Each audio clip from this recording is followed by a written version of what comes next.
Very good evening to all of you. I have right now put everyone on the mute, this thing basically. So we have better audio and video quality. So please remain muted and welcome to yet another Zoom call organized by Jungle Bells.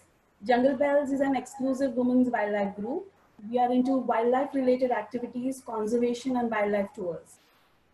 Before we begin, I would like to request all of you to turn off your cameras if there are any right now on and switch off your microphones too.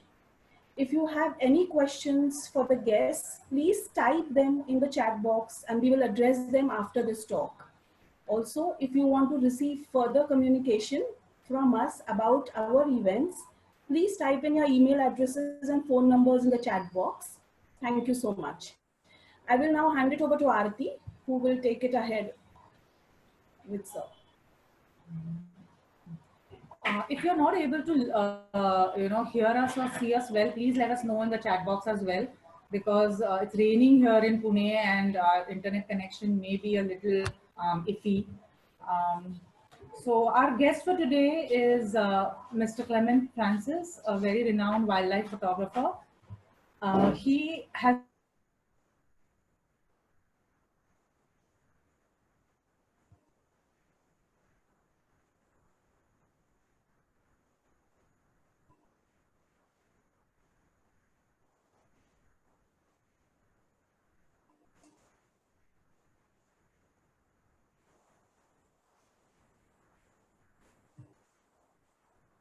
he got natural world.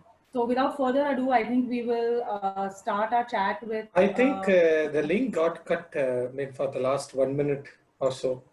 Okay, 1 minute or so. Yeah, like I was not able to hear what you were telling. Can you hear us now, sir? You started and then one from first sentence it got cut. Yeah. How about now? Can you hear me now? Yeah, now it is clear. Yeah.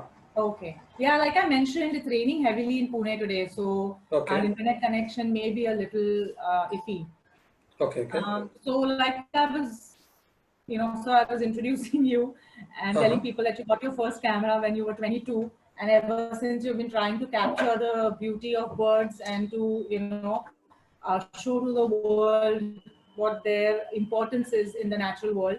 Correct. And without further ado, we would like to, talk to you more and hear from you why bird photography, because most of the photographers we know are, interested in photographing the big animals. Mostly the tiger is the most famous subject or the most popular subject, you can say. So would like to know from you, sir, why birds?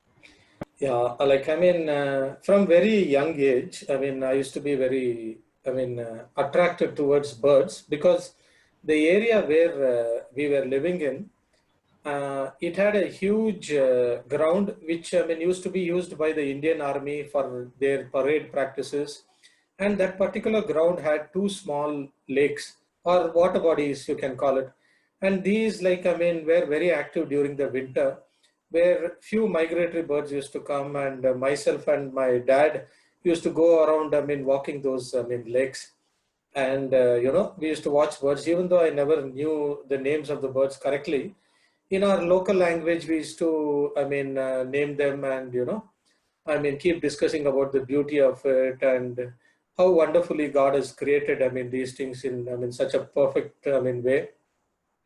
And once I started, once I finished school and started going to college and had an access to a library, because the government school which I studied never had a library or access to any books, because it was a school for the marginalized kids, and I was part of that because our family was going through like times of poverty those days. Those days, the IT revolution was not happening in Bangalore, and except few government controlled companies, people never had an opportunity to work anywhere or to make their day-to-day activities like in a company was a big challenge those days.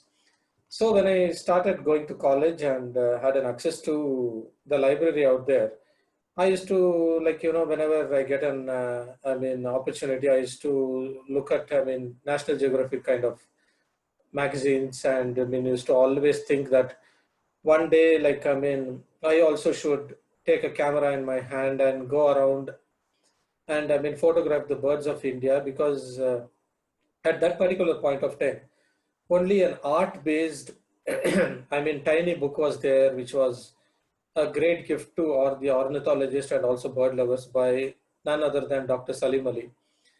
And I mean, it was an art-based book and a few photographs, and but when I used to look at the foreign photographers who did such wonderful work on birds of Europe and birds of US, I used to always think in my mind that one day, like, I mean, we Indian photographers also, or we Indians also have to come out with some kind of a book which our children will love, and also the birding community in India can have an access to, because my love for Western Ghats was enormous those days. So whenever I used to get an opportunity, I used to catch the bus from Bangalore that used to go to Chikmagalur or Kodagu districts, and I used to get down haphazardly anywhere, and I used to take my very old binocular, which was given to me by Dr. Eric Lott, and I used to, I mean, go for, I mean, watching birds, even though I never used to know any names of them, like, I mean, correctly, but that inculcated, like, a lot of passion within me. And I have to definitely be thankful to the Marathi community because, I mean, Dr. Satish Pandey, like, from Pune, once had a chat with me many years back before we came out with the books on the birds of Western Ghats. And when he told me that, I mean, he's got this idea in his mind that, that like on this biodiversity hotspot, that is our Western Ghats, there is not a single book that is available, especially on the species of birds, close to around 550 odd species of birds that exist there. There are no books. And he has already started collecting the pictures of birds for, I mean, coming out with the book. And that, I mean, put me into a place like where, I cannot just back off. So Dr. Satish Pandey and a very fine photographer from Belgaum by name Niranjan Sant, I think most of you all know. He's also a Marathi gentleman. And Salil Tambe now, who has settled down in UK, he's also a Marathi gentleman. So these three Marathi gentlemen and me from South, we joined together. We worked very hard, like for around 5 to 6 years in coming out with the bird book, The Birds of Western Ghats, which was accepted by the birding community very well. And that gave me a lot of push. And bird photography, except like, I mean, few photographers from South, especially Krupakar and Senani, who went on to become very world famous with their videos like on the Western Ghats, on the animal life and also the bird life. Except them, like, I mean, hardly I could see any photographer, I mean, from South who was exclusively doing bird photography. So hence, like, I just started on that journey, and whatever little that I have added so far, like in the last 30 years to bird photography in India, is part of that idea of mine, like, which started around 30 years back. Thank you, Clement. That was a very interesting journey. Yeah. And so finally, Marathi people play a very important role in 100%. Your life. My wife also is. I know. I was about to say that. Yeah. The whole session is going to be very interesting because we also have stalwarts like Mr. Mohan Thomas. I just saw him. So Mohan, Yes. sir, welcome to our webinar once again.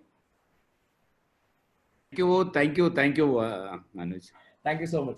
So, okay, Clement, there is one more question which I wanted to ask. Mm-hmm. How a photographer can play an important role in conservation? Because I believe that photographers, like photographs, definitely speak a lot. So maybe what a person wants to say. So instead of putting in 1,000 words, one photograph can probably say, tell the story. So could you just throw light on how a photographer can help in conservation? Yeah, Anuj, there used to be one of your friends who used to study the Great Indian Bustard in Nanaj. What is this? Patil? Patil, Dr. Pramod Patil. Pramod Patil. Yeah. Like, I mean, I would just give an example to the audience. Right. Sir. How, like, in one of my talks when Anuj, you had called me around 4 to 5 years back in Pune, Dr. Patil, after my talk was over, he was coming, I mean, he came back to the backstage and he was, telling me. What happened was, I think maybe 12 to 15 years back, myself and Niranjan Sant, we had gone to Nanuj to see, and that was my first experience, like out of Karnataka, in seeing the Great Indian Bustard. So when we both had visited there, what we saw was like the place which was allocated for the bustard sanctuary, also had lot of feral dogs which were roaming around there. And like that entire area had, close to around 300 odd black bucks also. And one or two chinkaras also we noticed like at a very far end of the sanctuary. And there were like around like 12 to 13 Indian wolves also, grey wolves also there. And what happened was one afternoon, we stayed there for 3 days and we photographed close to around 7 or 8 bustards there. And during that particular time in that area, around 7 or 8 our local mongrel, feral dogs, had formed a pack and they were hunting black buck there. And it was like, almost their accuracy level was like much better than even our dholes, which we see, which are like, the wild dogs in India, like, which are very, very well known for hunting big prey. And right in front of us, like they completely injured a female black buck. And that was the time like when the digital SLRs had come into India. And I had one digital SLR, which was a bit slow. It had only 2.5 frames per second kind of a speed. And it was a 6.3 megapixel camera. But I still managed to shoot some images where the dogs were chasing the bustard sometimes. Sometimes they were chasing the black buck sometimes. And when I came back and saw the pictures in my laptop, and Dr. Asad Ramani, who was that time the chairman of BNHS, I just took my phone and called him and I was just telling him about this. And he said, if you have photo evidences, why don't you write an article in Misnet magazine, which is published by BNHS. And, I just wrote an article and I completely forgot about it. But after that article got published, after 7-8 years of that article getting published, I came to know from Dr. Pramod Patil, who had visited Pune, and he was there on my talk show. He was telling me, you might have forgotten very long ago, you had written an article about how the feral dogs were endangering a wildlife species which is present in a protected area. The news got circulated among forest department, and the forest department took action and removed those feral dogs, and the population of black buck seemed to have increased in that area. And we don't have this, feral dog problem in that area. And really, I have to thank you. What made you to write those articles and all, which was like completely a shock to me. So that motivated me a lot, because I used to always discuss with my friends and also like my colleagues that, photographs play a lot of importance in wildlife conservation. According to me, that is one of my ideas of looking at it, because both birds and animals live in a place which we call it as biodiversity. Any biodiversity hotspot or any biodiversity that supports a species is so important. And to a common man, any animal or bird shown in the best possible way is such an asset, and it creates an image in their memory that, this beautiful animal or this beautiful bird exists in one particular area, and that place needs to be conserved, because habitats are homes of these species. And once we take out the home, we normally take out the species.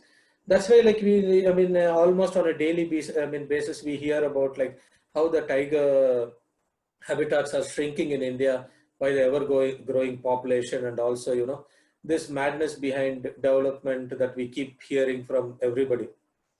And, many wildlifers also these days are completely convinced that the race to go behind wealth which is nothing but destroying wild habitats on one side, and the compromise that we create in the name of development is very huge in our, I mean, country.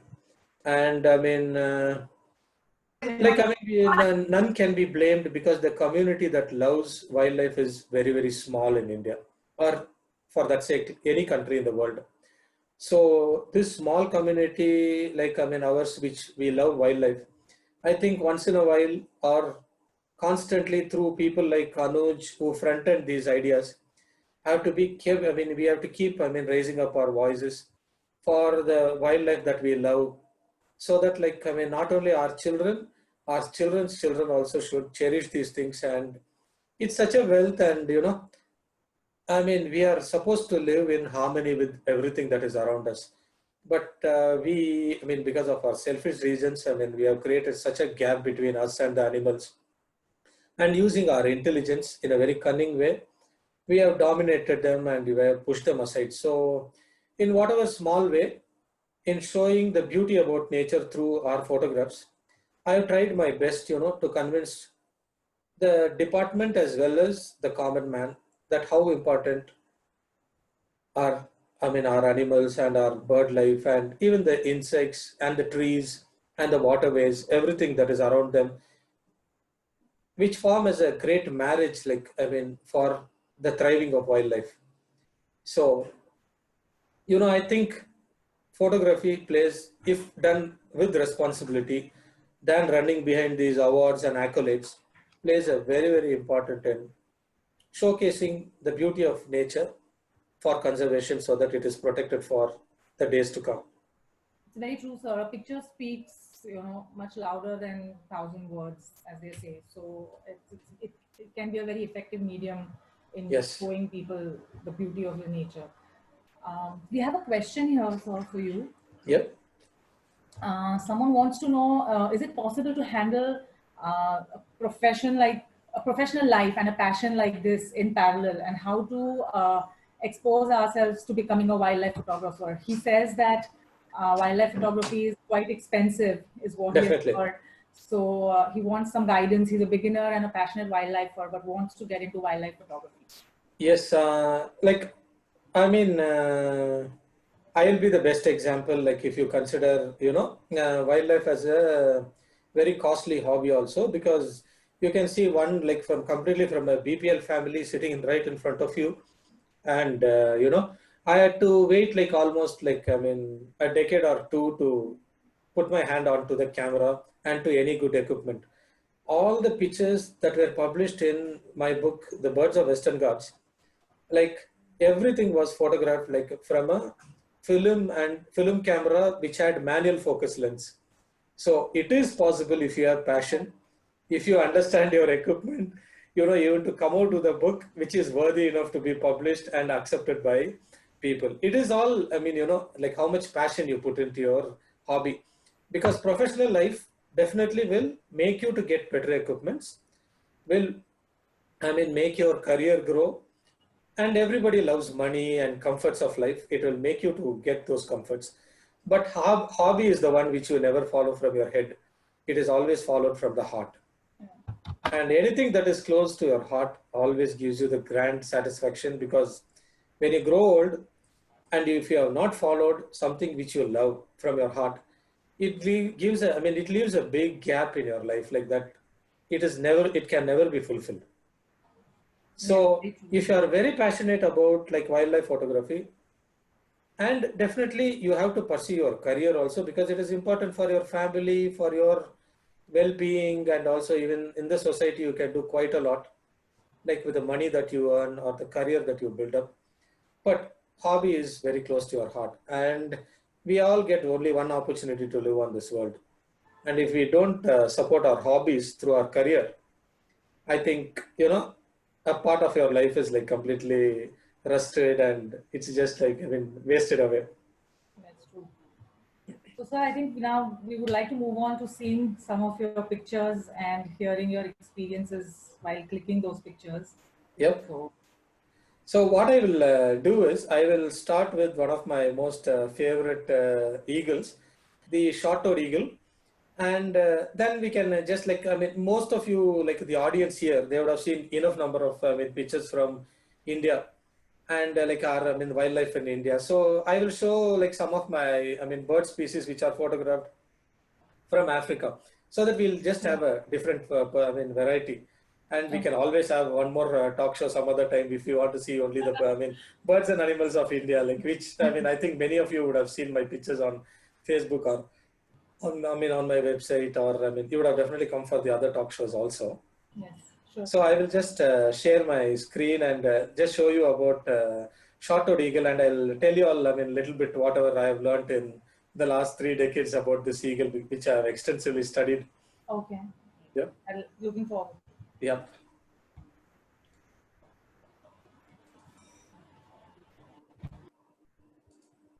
You all are able to see the picture?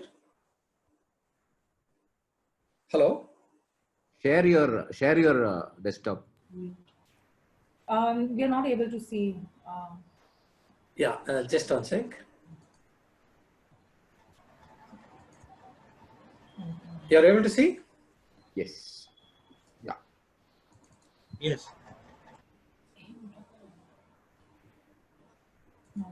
Okay. I am still unable to see, but Mohan, you are able to Yes, see? yes, perfect. We can see it. Yeah. I think here most of the, wildlife lovers, you would have definitely seen the short-toed eagle. Short-toed snake eagle is a very particular, it is the only snake eagle, very pure snake eagle that is found in India, even though we have the crested serpent eagle in India. And this is completely a grassland species. And also sometimes you can see them in the desert, and you can sometimes see them even in the mountainous regions where there is no snow, because it's the eagle which hunts by vision, and it is one of the largest birds of prey which can hover.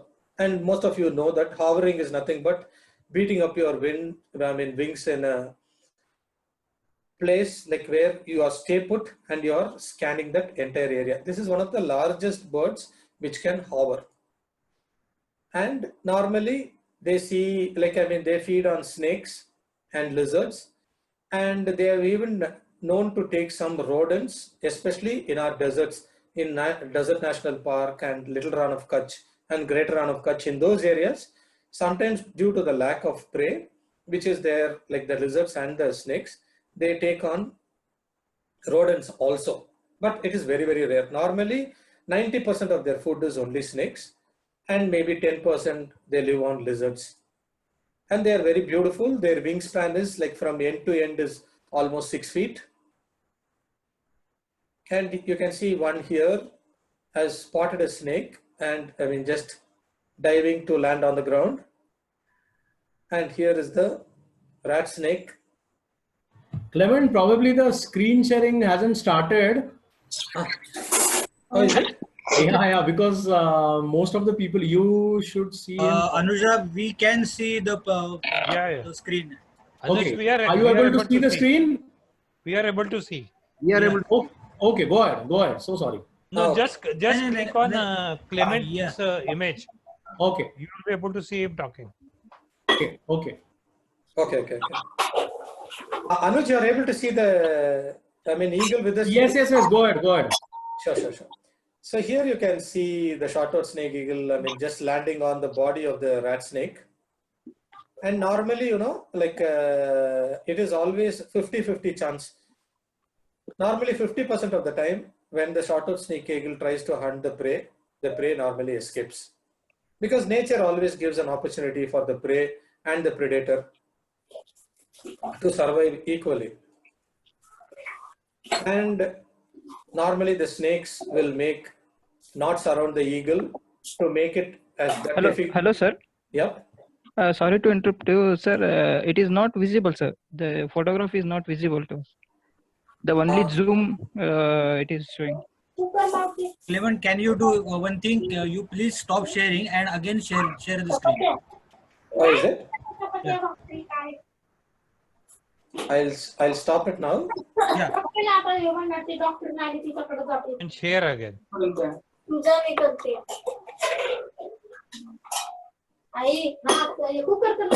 You're able to see?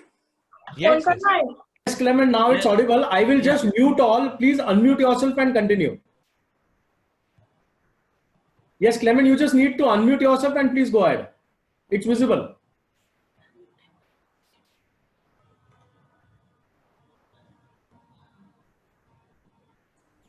Yeah. Able to hear now? Yes, yes, yes. Please go ahead. Yeah. So here you can see the snake is making coils around the bird. Like, so that, I mean, make it that difficult for the short-toed snake eagle to hunt them down and eat them. And another picture just showing that behavior. This is around a 5.5 feet, rat snake. I have even seen short-toed snake eagles eat around, even a 8 feet, rat snake, and 6.5 foot cobras and Russell's vipers and things like that. They can take on all the prey. And once or twice, I've seen them where the cobra had bitten the snake eagle's leg and the eagle died also. And if you see the short-toed snake eagle's legs, it is that complete tarsi is covered with big scales. Many times, snakes with smaller fangs cannot penetrate the legs and go, where the poison will not reach the blood vessels. So nature provides, all this protection for the hunter. And here you see the short-toed snake eagle biting the head of the snake and completely killing it. And the fight is almost over and the short-toed snake eagle completely swallows. Normally short-toed snake eagles don't tear their prey and eat. They normally completely swallow them. And a very satisfied eagle. So, shall we go to the next thing, Anuj? Yes, please. Those were fantastic shots, sir. Yeah, one of my favorite birds of prey. Yeah, we can move on to the next one. Yeah, I'll just go like one by one. I'll show you all some of the African birds which I have clicked during my many trips to Kenya. So this is an African fish eagle. It will almost resemble the bald eagles which are found in the US also. And also, we also have the Brahmini kites, no? Clement, you'll have to stop sharing and again, otherwise the new images will not come. Yeah, we are not able to see the... What? Stop sharing. You have to stop sharing and again start sharing. Okay. Sure. You're able to see now? Yes. Okay. So this is an African fish eagle. African fish eagles are huge eagles. They have a wingspan of almost like close to 7.5 to 8 feet. And they are fantastic hunters of fish and also large water birds. Here you can see a pair of them. Normally pairs live together and they mate for life. And here you see a half-eaten catfish the African fish eagle is carrying. They are very magnificent birds. And in Africa especially, they are found among all the lakes. Here you see a juvenile also. Before they become adults, they have a very mottled bodies. And this one particular bird is called the African jacana, which are very, very beautiful. And most of you, if you know, people go to Africa for the big five, especially the mammals, because Africa is filled with them. The lion dominates and the leopards, the elephant, rhinos. But many of us completely forget the rich bird species that are found in Africa. Even a small country like Kenya, which is almost size of Maharashtra, has got almost close to 1,500 species of birds, which are much, much more than what the bird species that are found in India, even such a small country. So wherever you go to Africa, in all kinds of habitat, you can always see birds. And when you don't encounter mammals, it's better to watch for birds and photograph them so that you don't get bored there. Mohan Thomas definitely will not agree, but that is just a joke. This is an African paradise flycatcher. African paradise flycatchers are much different from India because their chest also is black. Our Indian paradise flycatchers are more whitish. A female African paradise flycatcher. This is an auger buzzard. Africa has got enormous amount of species of raptors, and one lifetime is not enough to photograph all of them. And they are wonderful, and they are found in almost all the habitats in Africa. Auger buzzard in flight. Am I audible? You are able to hear? This is a wow shot. Amazing. Thank you, thank you. And a Bateleur eagle. Bateleur eagles are completely endemic to Africa. They are not found in any other continent. They have a very kite-like appearance. Kite in the sense the kites which human beings fly. When they fly, you can hardly see their tails. And they don't hunt, except they hunt like sometimes insects and small rodents, but always they prefer dead animals.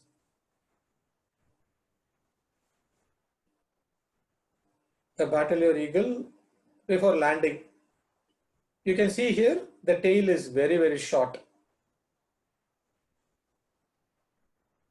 Another Bateleur eagle. They are called Bateleur eagles because Bateleurs are the bullfighters. Their head, which resemble the costumes that the bullfighters wear, so hence they are called Bateleurs. And this is a bare-faced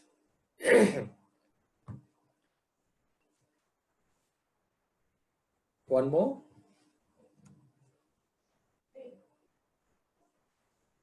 They are called go-away birds, bare-faced go-away birds, because their calls always resemble like go away kind of a call. So they are called bare-faced go-away birds. Here the male and female just flying in formation.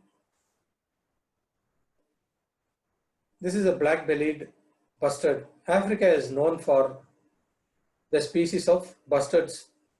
There are close to around 12 different species of bustards.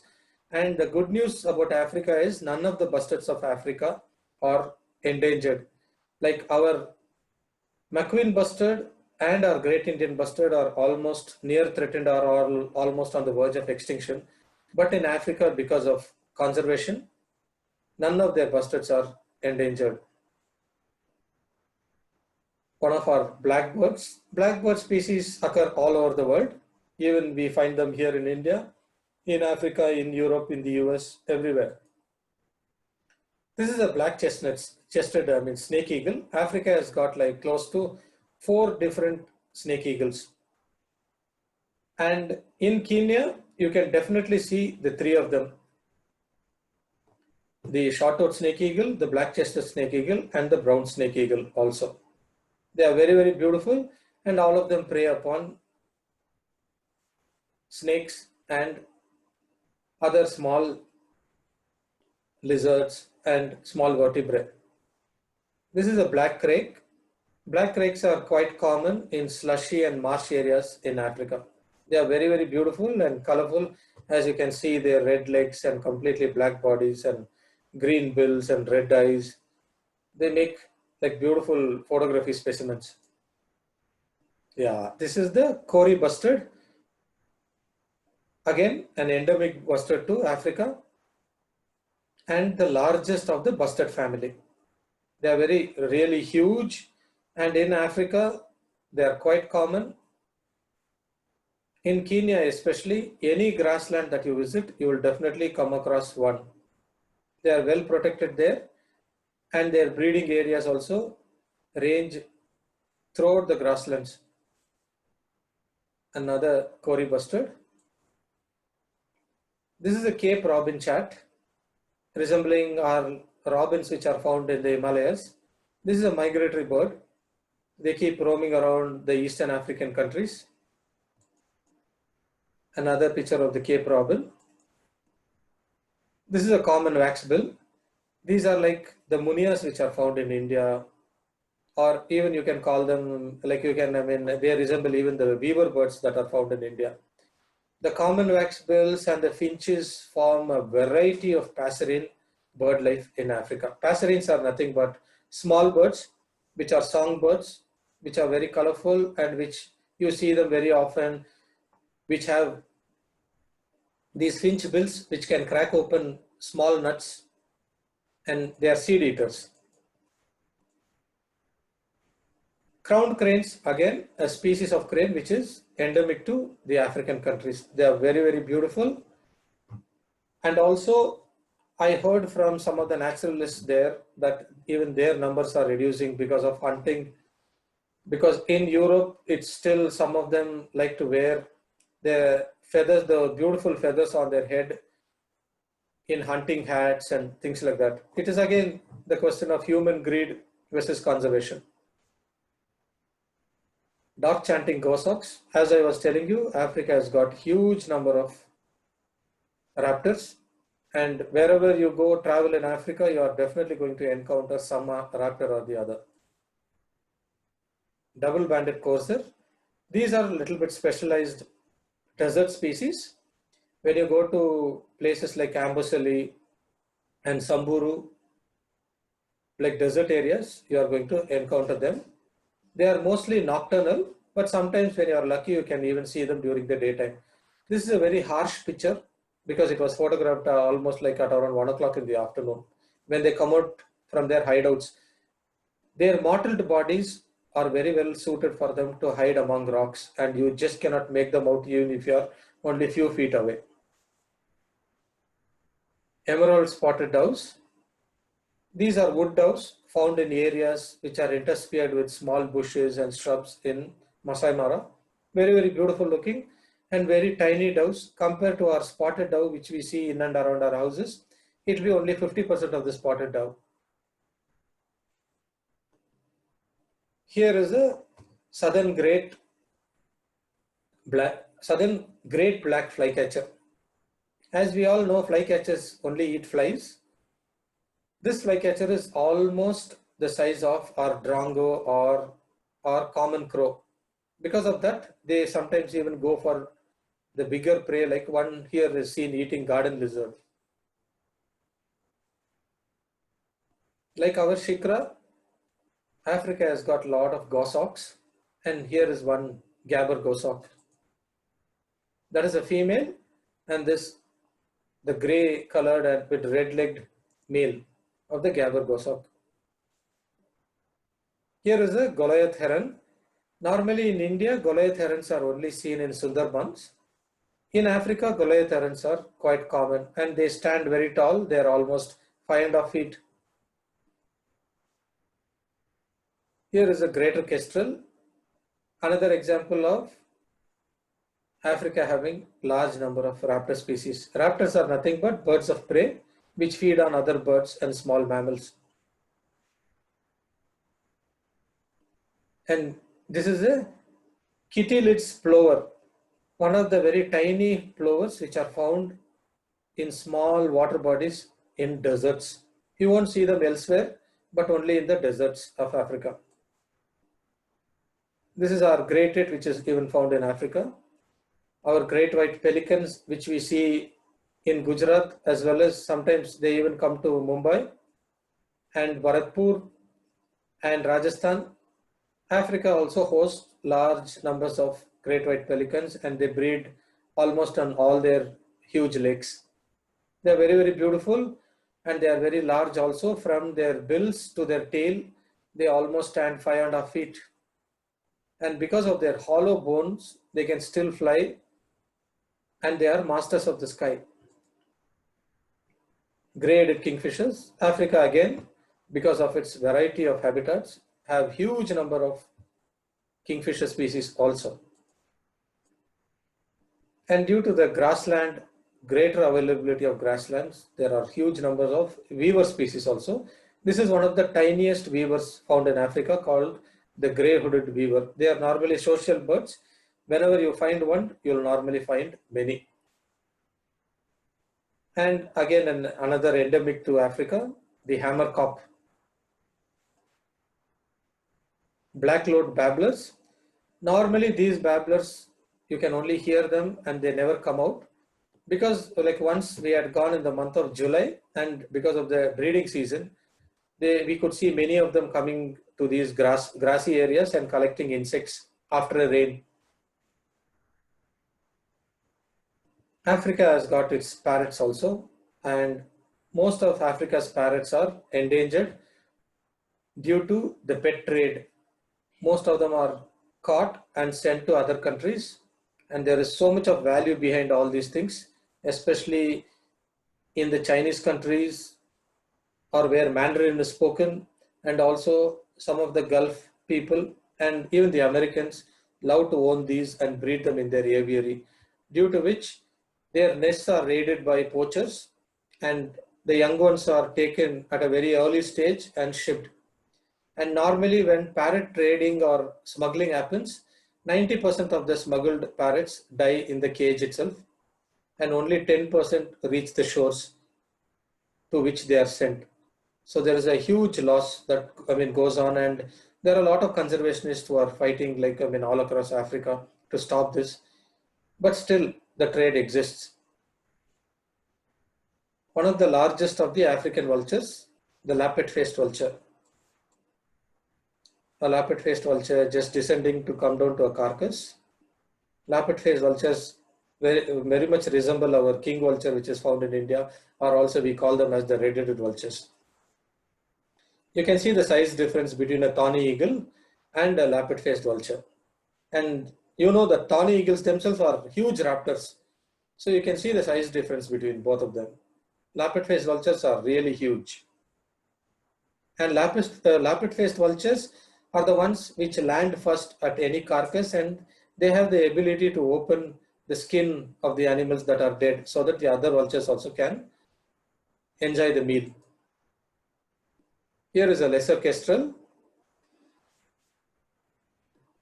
And these are endemic eagles, the long-crested eagle. They are very, very beautiful. They hunt small lizards and feed on insects. Another long-crested eagle.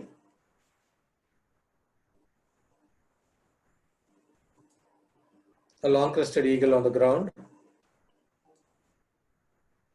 The malachite kingfisher, these are one of the specimens which all bird photographers look forward to when they visit Africa, because they are very tiny, and also they are, as you see in the picture, they are very, very colorful birds. Here is one of the largest eagles of Africa. Probably, I think, next to the crested eagles found in Africa, which are endemic to Africa, the Martial eagle also is an endemic species to Africa, are one of the largest. Sometimes they can even take small gazelles, and normally they hunt large birds like the guinea fowls and cranes. Here you can see, close to its leg, you can see a dressed up guinea fowl in its leg. They are very, very beautiful to look at, and if you are lucky, one will perch for you and really pose for you also. Yeah, now you can see the half-eaten prey of the Martial eagle, which is a guinea fowl. They are very, very powerful, and they can sometimes be measured even at around 10 to 11 kgs also. Yeah, a Martial eagle carrying a mongoose, which it had freshly caught. Yeah, it has just pinned down the mongoose to the ground. It's holding its neck and just killing it. Because Martial eagles, their force that they can generate from their leg is enormous, almost 350 kgs per square inch. So when they land on their prey, the prey does not stand any chance at all. The Martial eagle again. This was the mongoose that it killed, the striped mongoose. Just a close-up to show the beauty of the eagle. Africa, as I was telling you, is known for a lot of finch bills. Finch bills are nothing but finches, larks, sparrows. Here is one grey-headed sparrow, which you will not commonly see them. Africa is known for its endemic species again, the ostrich. a male ostrich. Oxpeckers also belong to the family of birds which are only found in Africa. They are the cleaners of all the animals in Africa, as you will see on all the large mammals. You can see them piggybacking on them and eating the insects, and sometimes they will even open up old wounds and start drinking their blood. They are like pests in Africa. Here you can see the oxpeckers on giraffes. One of the pied crows of the many species of crows that are found in Africa. Pied harrier. In India, they are becoming endangered. The purple grenadier, again a small finch kind of a bird. Africa is known for its barbets also. Here you see a red and yellow barbet. This particular species of barbet prefers to live in arid zones, especially in the deserts. Another barbet. The male have their beautiful red patches on their faces and long tails. They are very, very beautiful looking birds of the desert. A red-cheeked cordon bleu, another finch kind of a bird, which is a very, very common species in Africa. The red-eyed doves, red-faced chromebecks. These are like our white eyes that are found in India, which feed on insects and small berries. These are garden birds. Red-fronted barbet. As Africa has like a variety of trees, the insect life and the fruit life there supports huge varieties of barbets also. Another red-fronted barbet. Only Africa has got these tiny barbets which have been separated from the barbet species, and the ornithologists there call them as tinkerbirds. This is another red-fronted tinkerbird, very, very tiny barbet, which is almost the size of our red munia. And the lilac-breasted rollers, another sought-after bird by all the photographers who go there. This is a very rare roller which is found in Africa called the rufous-crowned roller. This is not an easy bird to see in Africa. Maybe, like, I mean, when you are lucky, they come by. One of the rosy-patched bushrikes, again the bird of a desert, and beautiful songster. Any of you would have seen this bird in Africa will know its songs, especially in the mornings. They can sing for minutes on end, and it's such a beautiful melody out in the desert to hear them.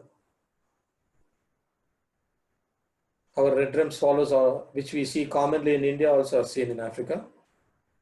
A very specialized bird, rufous-tailed weaver. Normally, these birds were never seen 10 years back in the country of Kenya. These birds used to be seen only in one particular area in Serengeti on the Tanzanian side. But a large group of around 20 odd birds had visited Mara, and in only few trees in the Paradise Plain area of Masai Mara, they have started building their nests and they have become resident there. This is a very fairly newly discovered bird to Kenya. Again, a rufous-tailed weaver, gathering nesting material. Rupel's vulture. This vulture holds the world record for flying at around 35,000 feet above the sea level.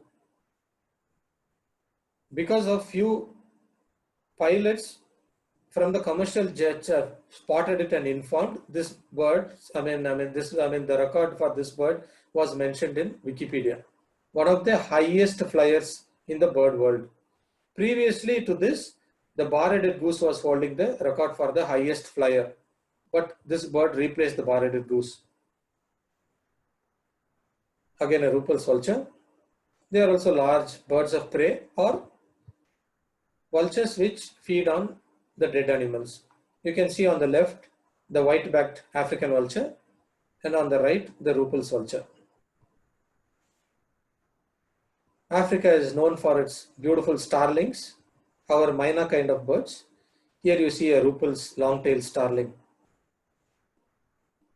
Rupel's vulture.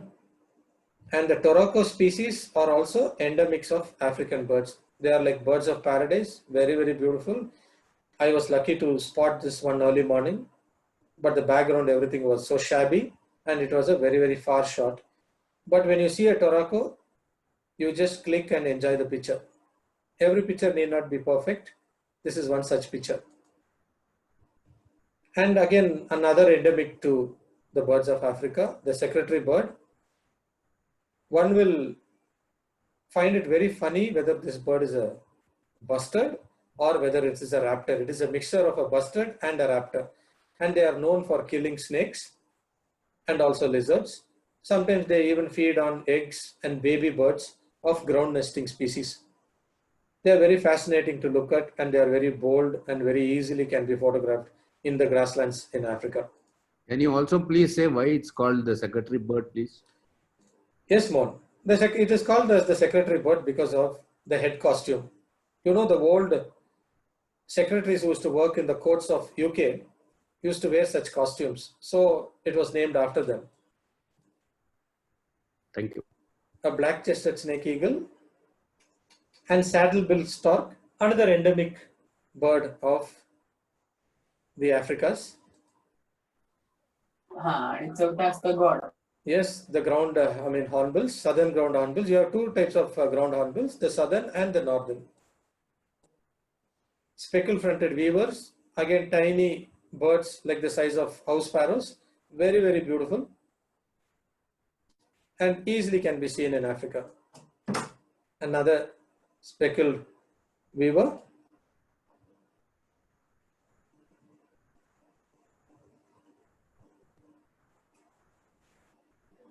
Steppe eagles. You know, from the steppe eagles are known to breed in the Altai mountains in Russia and in Mongolia, in those steppes. During their migration, some of them land up in India, some of them go all the way to Africa also. This one particular bird was photographed during our November trip to Masai Mara, where we spotted around 17, 18 of them, landing up and eating on a dead, zebra. These are superb starlings. As the name says, they are very, very colorful.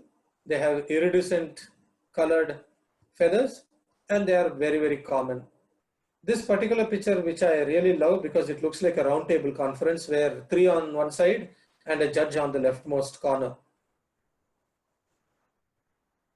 Africa is known for their shrike species also. In Africa, shrikes are called by the name fiscals. Here is one called the Taita fiscal because it is an endemic bird only to the Taita region, which is very close to Amboseli. These are desert birds, very, very beautiful. They are also called as the butcher birds because they catch the prey and impale them on their thorns, allow the sun to beat upon the prey so that the meat becomes softer and they are consumed later. Some of the species of insects and small mammals that they can catch will know that which kind of fiscals are present in that particular region. They are throw a lot of interest to an ornithologist to study them because they surprise even a very avid naturalist by the type of prey that they can bring to their branches which they are using it to impale the prey, which is normally a thorn bush. African tawny eagle. African tawny eagles are a little bit smaller than the Indian tawny eagles. Another specialized species of the desert called the Usambiro barbet. They love the desert areas. You can hardly see a Usambiro barbet drinking during its entire lifetime because the fruits and the insects that they consume, the moisture that they get from their prey is enough for them. Hence, they can be hardly seen drinking water in any water holes. One of the largest species of owl found in Africa, called the Veroxis eagle owl. Veroxis eagle owls are almost, you can call them like 1.5 times as big as our great horned owls or the Indian eagle owl, which is found here. They are really large. Like from their tail to head, their hoods may be like close to 3.5 feet. These are one of the smallest vultures that are found in Africa, called the hooded vultures. Lappet-faced vulture pair, white-backed vulture, white-bellied canaries. Again, the white-bellied, like normally in Africa, you'll see the yellow canary. The white-bellied canaries you'll only see in the desert regions. White-browed sparrow weaver, one of the most commonest sparrow weavers of Africa. Even when you land up in Nairobi, when you visit Kenya, just outside the airport, like the trees that have been put there, you can see this bird there hanging out there. White-eyed slaty flycatcher, a flycatcher of the hilly regions of Africa. White-hooded buffalo weavers. They are called buffalo weavers because sometimes from the buffalo they take their hair for patching up their nests. These are social birds found in the deserts of Africa. Woodland kingfisher, one of the kingfishers that are found in the grasslands.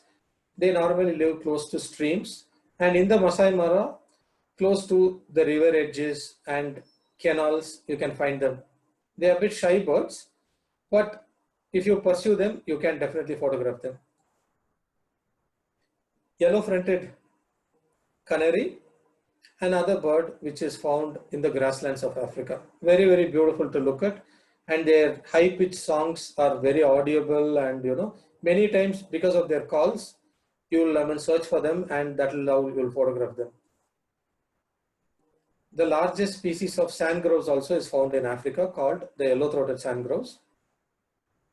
These yellow-throated sandgrouses are almost as large as our jungle crow.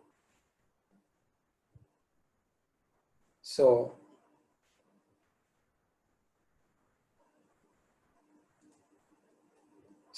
I showed few birds of Africa, and I think we are at the fag end of our program. No, that was outstanding, sir. I mean, the images were gorgeous. I guess I have a question. Yeah. Like, over what period of time have you taken these images? I mean, I have so far made around 6 trips to Africa. Okay.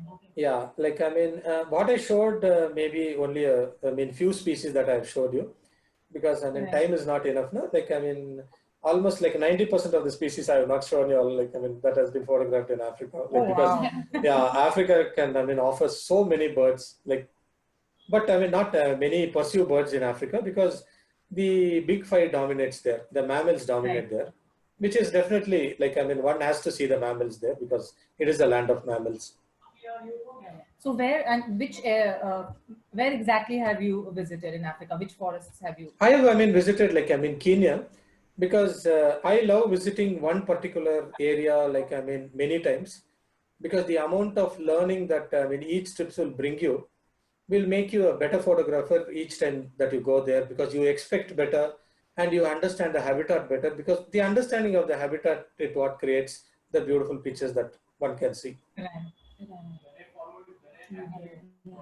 I just wanted to ask you, which equipment do you use? So you would in the initial stages, I was using Canon. Then in the last 12 years, I started using Nikon equipments, because what I found, it's completely a personal preference of mine. Many might agree, many may not agree, because it's completely a personal choice. What I felt was in darker areas and low light areas, I was getting better exposures with the Nikon equipment compared to my earlier Canon equipment which I was having. Okay. And the picture specifically in flights, birds flying. Yeah. So is there any trick, or you just have to be? Definitely. See, the only trick, it's not a trick, a mandatory rule that I will say is your shutter speed has to be above 2000 shutter speed per second to freeze the motion. Anything lower than that, you may not like the picture, because the picture may not be crispy. So once you ensure that, so that completely depends upon the camera body that you're shooting and also the lens that you're shooting. If you are using a zoom lens per se, but in a brighter, atmospheric condition, your picture will look as equally good as a professional fixed focal length lens, like a f2.8 400 mm lens, or a f4 500 mm lens, or a f4 600 mm lens, kind of.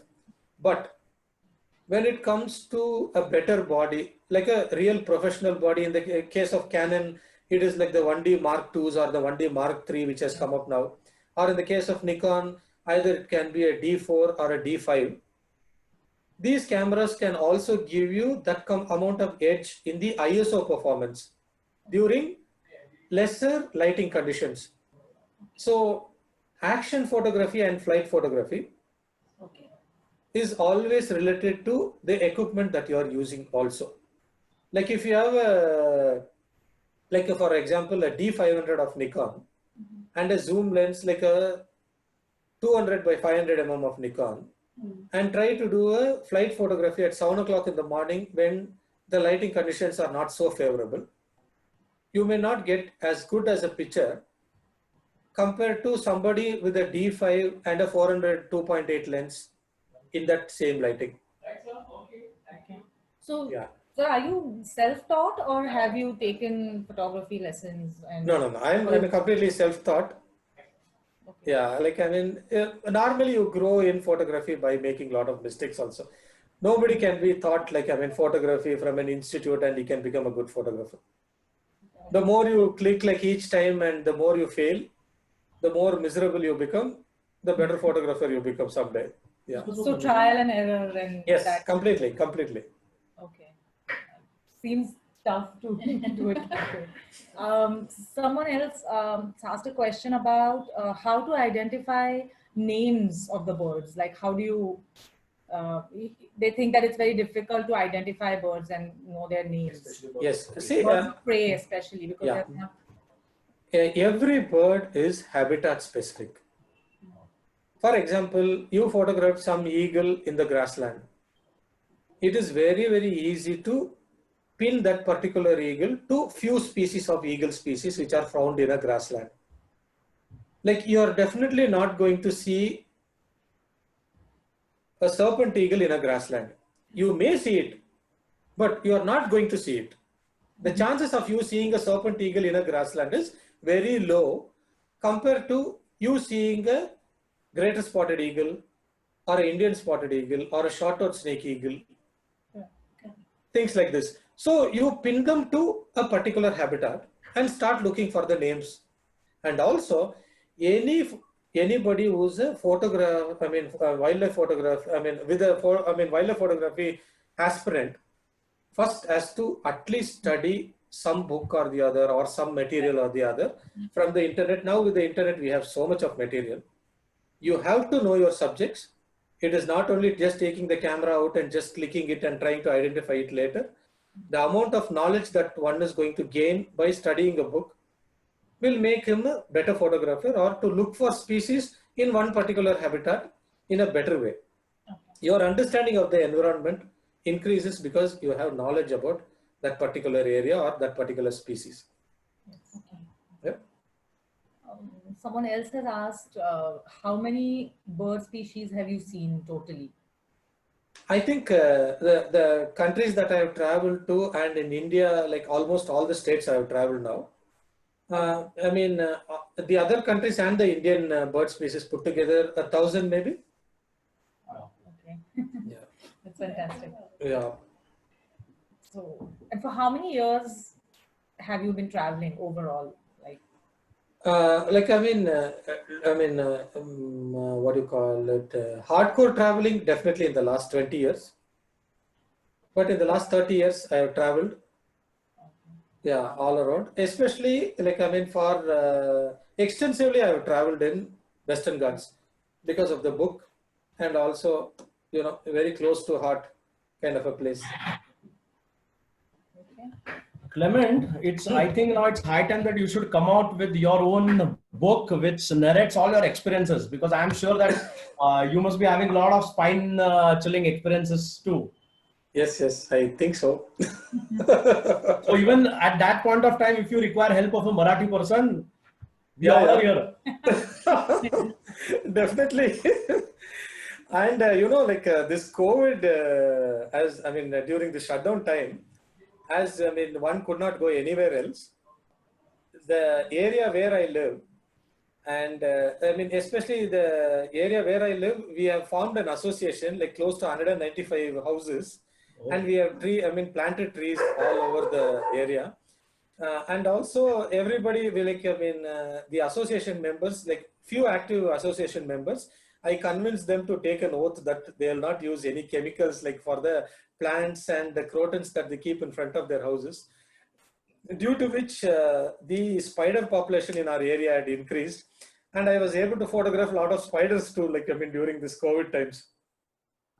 Anuja, you must have noticed our birdman has of late become Spider-Man now. You want to see, you all want to see some few spider pictures? Yes, please. Go ahead. Yes. Absolutely, we would love to see. Yeah. I'll just show you all. You're able to see now? No. Not yet? Maybe I need to on my end. Not yet. Share your. You're able to see now? It's starting, yes. Yes. Wow. Yeah, what I tried was, during this last 4 months, to photograph species which are, like a few mm. These are Adamson's house spiders. These are like 3 to 4 mm in size. Oh. Yeah, these are all micro spiders. Clement, can you make it full screen, please? On Yes, the yes. bottom. Yeah, is it okay? Right. Yeah. Is it okay now? Yes. Yeah, this time I was only concentrating on jumping spiders. Jumping spiders, they seldom use their web. They normally travel by foot and hunt prey. They're very fascinating creatures because all the jumping spiders have 4 eyes right in front of their faces and 2 eyes like on the side and 2 eyes at the back.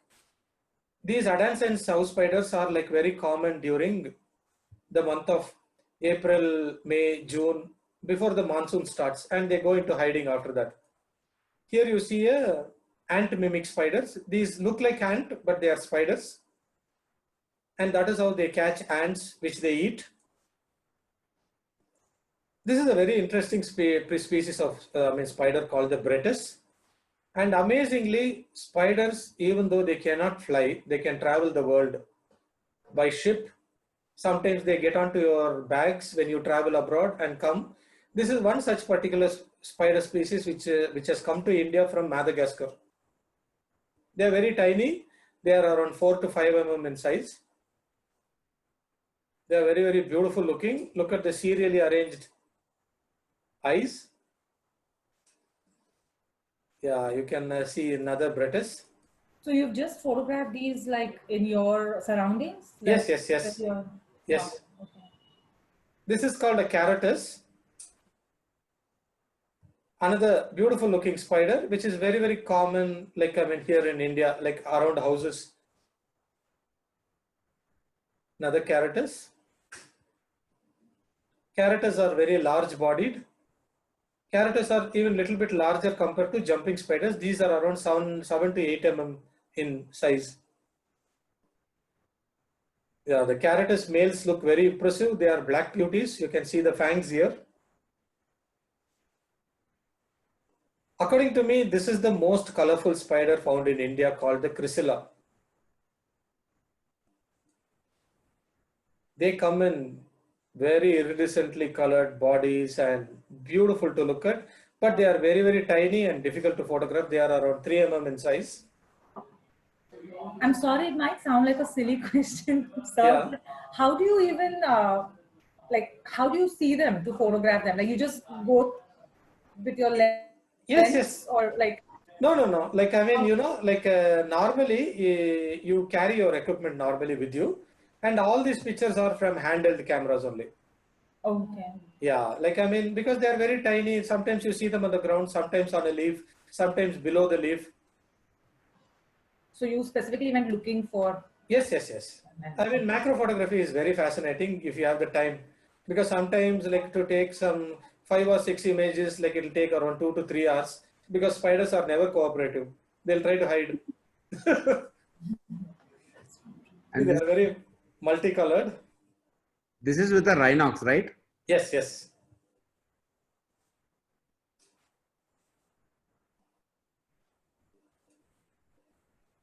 I'm showing many pictures of Chrysilla just to show their colors.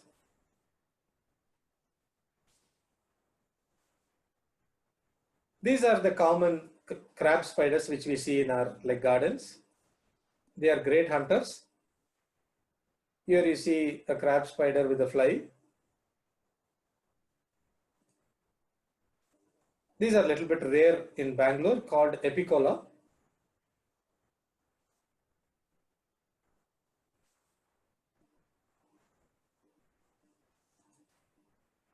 Very, very uniquely designed spiders are, and they are designed for a specific purpose. And jumping spiders are one of the greatest indicators of the quality of ecosystem that is prevalent in near your houses.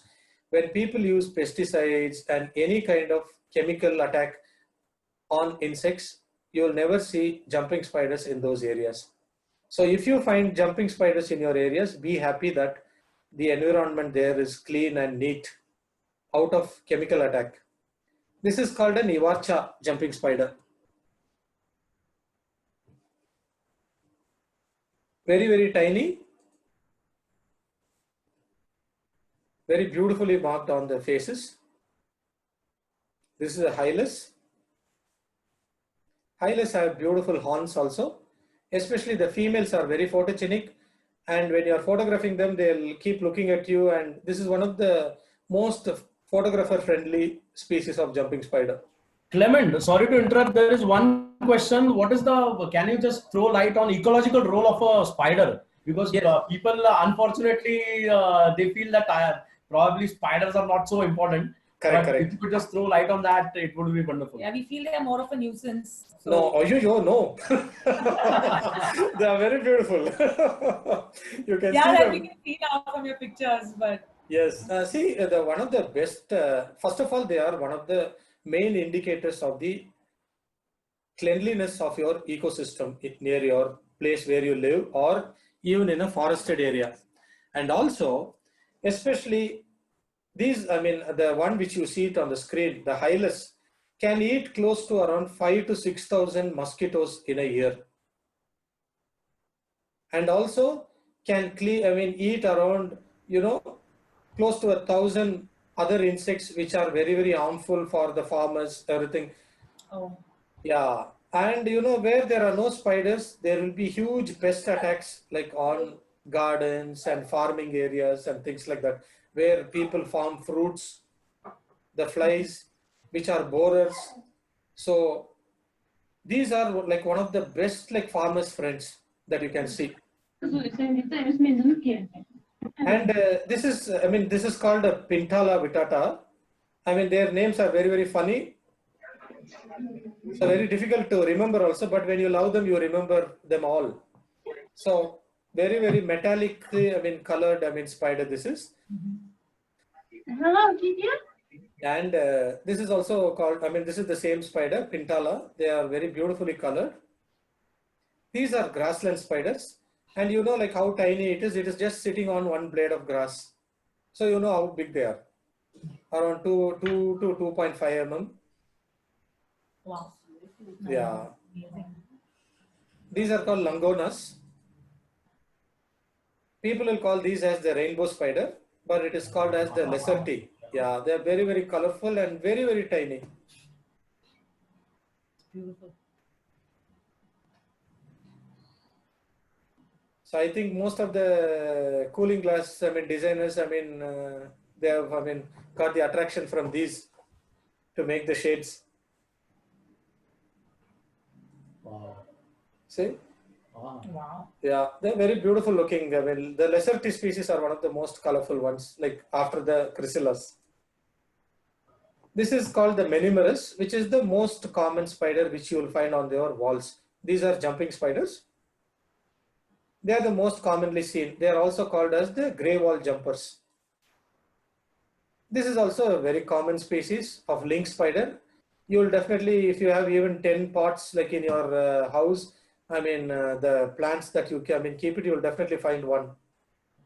This is a, I mean, close-up using a microscopic filter, I mean, which you can, I mean, buy it from the market called, a company called Renox makes it. Okay. These are difficult, I mean, little bit difficult spiders to see, called the filigras. And many of them have not been identified also. A gentleman by name Prasanna discovered it first in India, so it is called the Filagra prasanna. Oh. Again, a Phintala species. This particular species, I mean, is almost like yet to be named. I had sent this for identification to a few people who study spiders here in India, but till now they have not been, I mean, able to name it. Very, very tiny, maybe a 2 mm spider. Very, very beautiful to look at also, I mean, through the camera.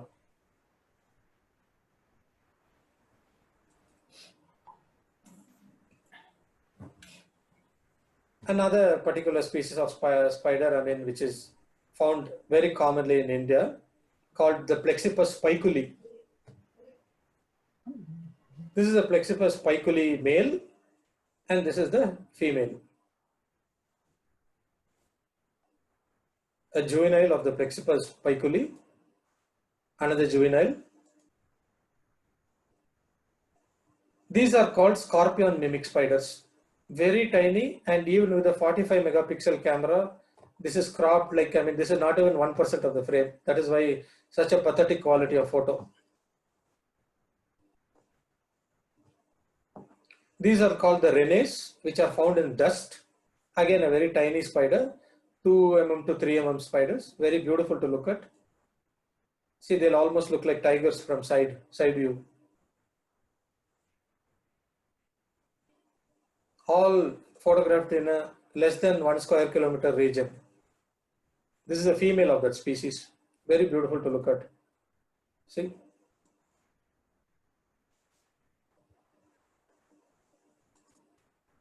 These are the commonest ones called the Telemonia, which you would have seen, like even in your, I mean, most of you would have seen it, but would not have known the names. They are famous for ballooning. Ballooning is nothing but a jumping spider will climb to the topmost point in that particular area where it lives, and it will leave out a cobweb in the air, and the wind will carry the spider to different destinations. Sometimes spiders have been flying like even 1,000 kilometers from the areas where they live, and they can survive for days on end in the atmosphere. And one particular mesh that has been put in California to collect atmospheric dust, I've seen many species of spiders which are found in other continents carried away by the Atlantic winds or the intercontinental winds, and they get into the space and live there by putting an ice capsule around them for many years, and the intercontinental winds have carried them to other countries and other continents, and spiders spread their area of operation like that. They are very, very fascinating to study. The baby of the Telemonia spider. The male species, which will almost look like a, what do you call it, satellite.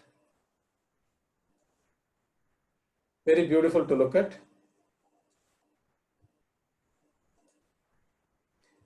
This is a weaver ant mimic spider.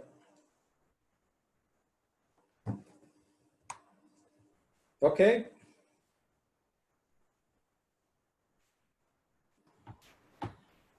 That, sorry. No, that was really super, and it was extremely inspiring. You know, like most people here are, if you can't go to your, you know, people are not able to go to their work or not able to carry out their daily activities, and so they are just, you know, sitting at home depressed. And instead, you found something yes. different and new, and learned about it, and you know, you went about taking pictures. It's really very inspiring. Clement, thank you so much. In fact, I can see two stalwarts on the screen. One is Mr. Mohan Thomas and obviously Clement Francis. Yeah, I was telling Mohan, like, I mean, with this him appearing on the screen, I was very much tensed because he's such an awesome photographer. Yes. And Clement, after seeing your pictures, I will not show my images to anybody. Come on. So I think it's different. Actually, we have both stalwarts, and they are like gods of photography. So once again, on behalf of Jungle Bells, I extend a vote of thanks to Mr. Clement Francis as well as Mr. Mohan Thomas. I also thank all the participants for attending the session. So we are putting all our Facebook handles and Instagram handles in the chat box. So Okay. please get in touch with us. And once again, on behalf of Jungle Bells, I thank Clement for sparing such a valuable time. And it was fun. We learned a lot, and especially about the small spiders. So tomorrow onwards, I am sure that everybody is going to search within 1 kilometer radius. And Yes, yes. probably next week, we will shoot a lot of emails to you with photographs of different spiders for identification. Why not? Why not? And I would definitely take opportunity to thank you guys for hosting me. Because and also like I mean gesture to everyone that during these COVID times, don't get depressed. There is so many so many things like in and around our houses itself to look forward to. Even though we may not travel to the areas which we love to photograph or all to view wildlife, stay safe, encourage everybody, and just enjoy with your family. We may not get another COVID season in our life. Hope not. Hope not. I have one request to the people who are who've joined. Please type in your emails or your phone numbers in the chat box. We'll keep the session live for like a minute or two, so that you can receive further communication from us about our for future programs. So, Definitely. thank you so much. Thank Mr. you so Clement. much. Thank you, Clement. Thank you, Hey, Mohan. thanks a lot, guys. Bye. Cheers. Thank you. Yep. Bye-bye. Hey, bye. Thank you. Thank you. I will share one. I will share one small incident. Please, we are dying to hear. I made a mistake of going with Mr. Clement Francis to Corbett. And nobody is willing to go on his safari vehicle. The reason is, there's a huge tusker coming head on straight at you, and you are ready with your camera to click that. He will say, "Hey Mohan, I can hear a bird sound there. Can you?"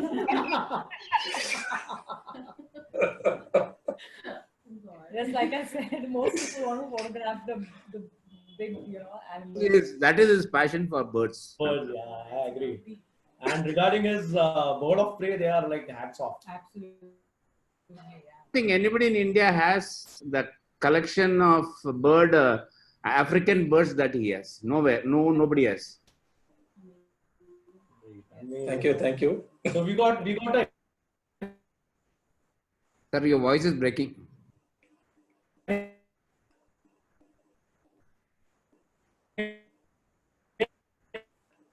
I think the rains in Pune is causing a lot of disturbance, I think. for next. Sir, your voice is breaking. Anuj, we were not able to hear anything in the last 15 seconds.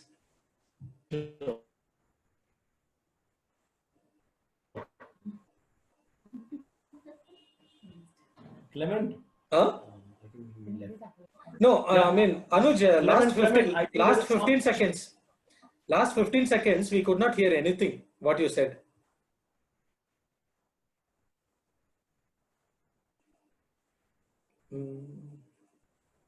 I think video also went away.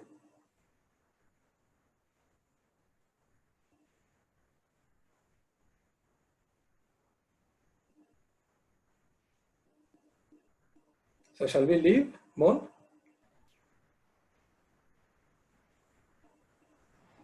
We will just wait for one minute for them to come back. No? Sure. We'll log in again. They are back. Yeah.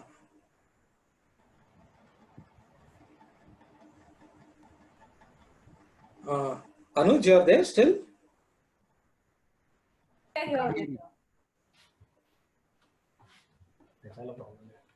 Hello? Yes, we are Clement, here. go ahead. Anuj, last 1 minute, whatever you tried speaking, we could not hear. Like the video and the audio got cut. Can you repeat? No. Actually, after like Mohan Thomas sir just mentioned that you have some of the great collections from Africa, especially the birds. So Okay. I said that was a hint for us to organize one more slideshow with that subject. Yeah. Why not? Why not? Because you said that you've only shown like 10% of the photographs. So Yeah. I'd like to see the remaining. Rest of them, huh? Why Yes. not? With some mammals also. Yes. Yes, Yes. maybe some. Yeah.